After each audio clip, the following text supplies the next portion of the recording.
Yeah, thank you very much for having me here today and giving me the opportunity to present some ongoing work of mine. And actually, this is joint work together with Simon Kiene, who unfortunately cannot be here today.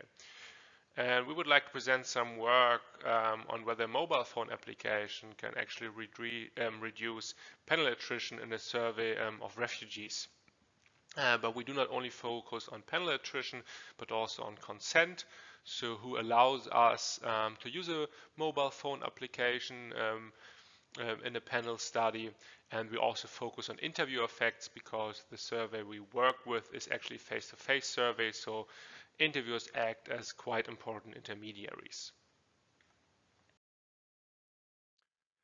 Just to provide some background information and some general insights, and I think this is probably no news to any of us, but well, panel studies are a very valuable data source for social scientists because we can actually track respondents or rather cases over time. However, they also face one key problem regarding survey quality, and that is attrition, so that individuals drop out of our panel studies over time and reduce the net sample. And there are basically two main reasons for this. Well, first of all, we might lose track of respondents, so because they move and then we do not know the address, or people are just not willing anymore to participate in our study. And my home institute, the German Socioeconomic Panel, in 2016 launched the IABMAF-ZEP survey of refugees, so a panel study on refugees living in Germany. And prior to implementing the studies, we feared that the address quality might pose a substantial problem also in a panel perspective, because we know from migration and refugee research that recent migrants actually move more frequently. So the addresses might change more frequently between panel waves, and we also have something such as circular migration, so that migrants move between different countries. We have, especially with refugees, preliminary housing, so that refugees live in first initial reception facilities and then move on to private housing. Then we have also something like family reunification, so that families reunite within Germany and then they need to find a bigger home, for instance.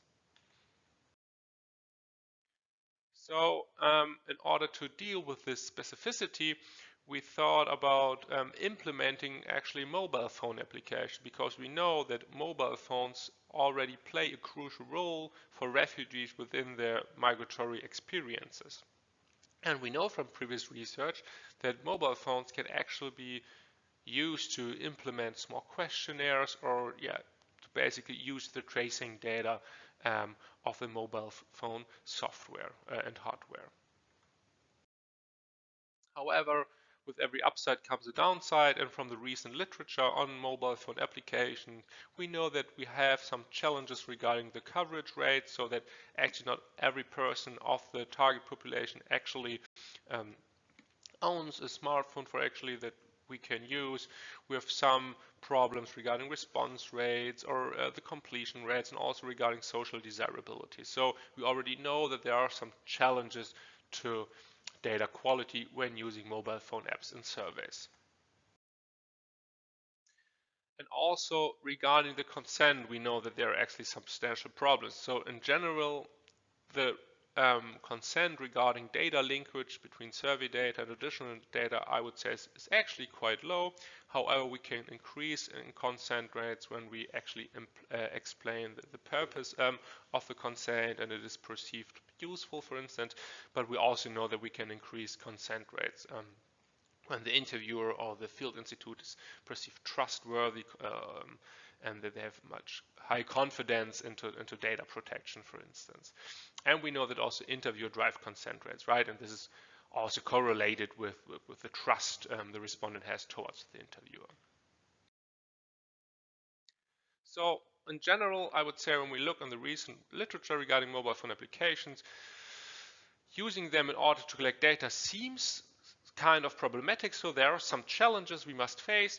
However, we thought about why not use a mobile phone application just to decrease panel attrition. So maybe not to collect actual additional survey data, but just to decrease panel attrition. So The study we work with is the IABM survey of refugees. It's a survey or a panel study on recent refugees that migrated to Germany in 2013 and between 2013 and 2016. And it's a household study, so the whole household is interviewed, and then we randomly ask one adult household member to download that mobile phone application. And all the field material was actually translated from German into English as a lingua franca, Standard Arabic, Farsi, Dari, Urdu, Pashto, and Kurmanji. So basically to meet the language needs of the target population. And just to provide you with some background information on the target population, here we see the population we asked for consent to download the application. And what we see here is basically in line with what we know about the refugee or the recent refugee population in Germany. So they're rather male, 70%, quite young, 40% are between 18 and 30 years old. Of course, most of them do not have any German proficiency. They're comparably low educated compared to German standards. Most of them are actually unemployed and live in single households and come from Syria. And the app we wanted to include basically entails 5 features. So first of all, a geo-tracking of respondents' devices. We implemented this not to actually identify the home of the respondents, but just to let us know whether a respondent moved permanently out of Germany. Then we could collect the respondents' email addresses to contact them between 2 panel waves. And we also allowed them to inform about any address changes or just inform us about the current address. We also implemented short questionnaires, and the answer of the questionnaires was actually rewarded with €2 Amazon gift certificate. However, we did not use the questionnaire for analytical purposes, but basically just to remind the respondents that they are still part of our study and that they still have the application on their smartphone and can use it to provide us with information. And so we also implemented some news on the situation of refugees in Europe. So basically the app was perceived useful also for our respondents. Here you now see a flowchart. So that we basically can track the consent and then who installed the various features. And what is striking that only around 40% actually consented to download the application. And from those who consented, only actually 60% installed the app. And then from those 60%, again, only around 60% provided their email address, allowed us to trace them via GPS, or provided their current or address or provided an address change. So we only end up with around 400 to 500 respondents who actually allowed the features. And then of those who did not install the app, around 50% had software problems, so that the app did not match the software of that smartphone, and 50% did not provide us with any reason. In order to estimate the effect of the app on panel attrition, we first rely on hierarchical multi-level logistic regression analysis with respondents clustered in interviewers, because this is a face-to-face survey relying on interviewers as intermediaries. And then to estimate an interviewer effect, we also estimate the intra-class correlation, rho int. We have basically 5 different dependent variables on the level of consent. The first variable is whether someone actually just downloaded the application. Second dependent variable is whether someone allowed us to to apply the geo-tracking, and the third dependent variable is whether someone provided their email address for us to contact them.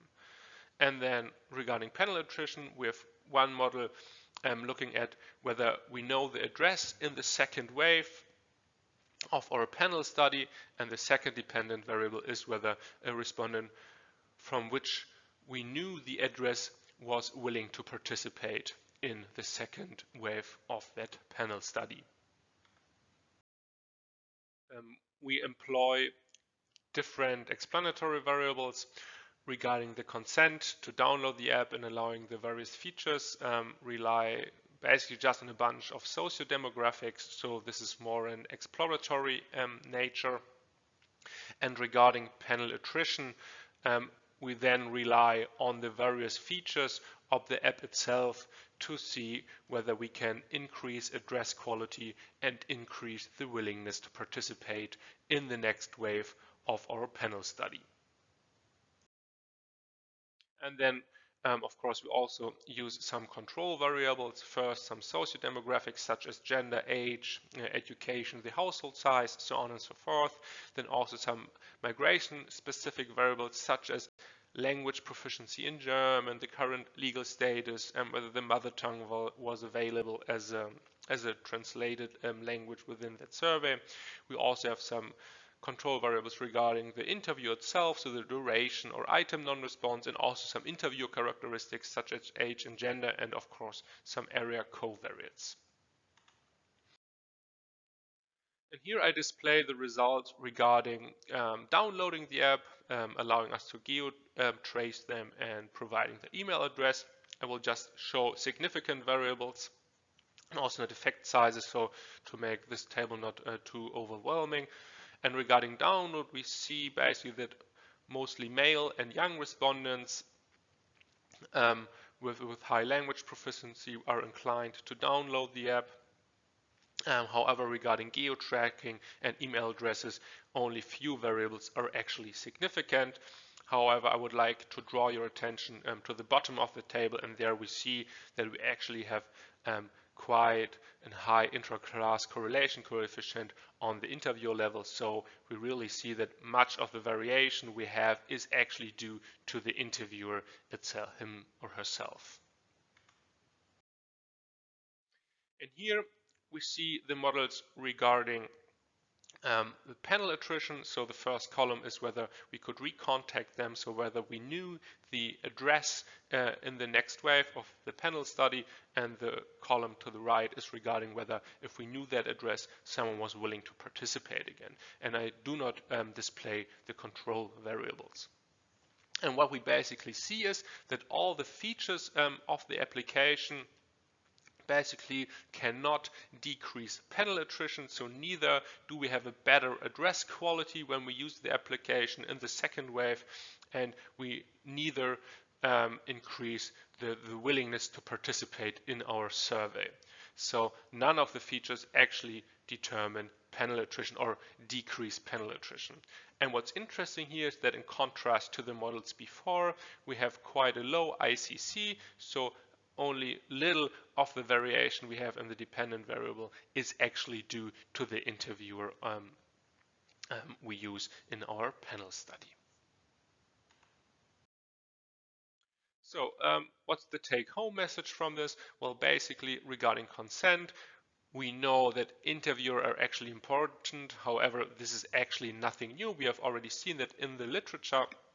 And we see that especially the young, the male, and the well-educated without language issues actually download the mobile phone application.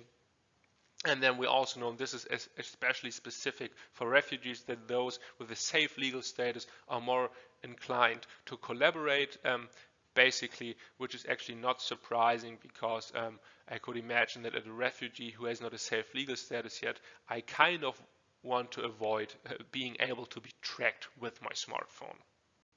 However, and I think this is the main takeaway, that regarding panel attrition, so neither regarding recontactation nor regarding motivation, we see any effect of the various features of the mobile phone app. So neither GPS tracing, information about address changes, or providing the email address, or just downloading the app itself has an effect on panel attrition.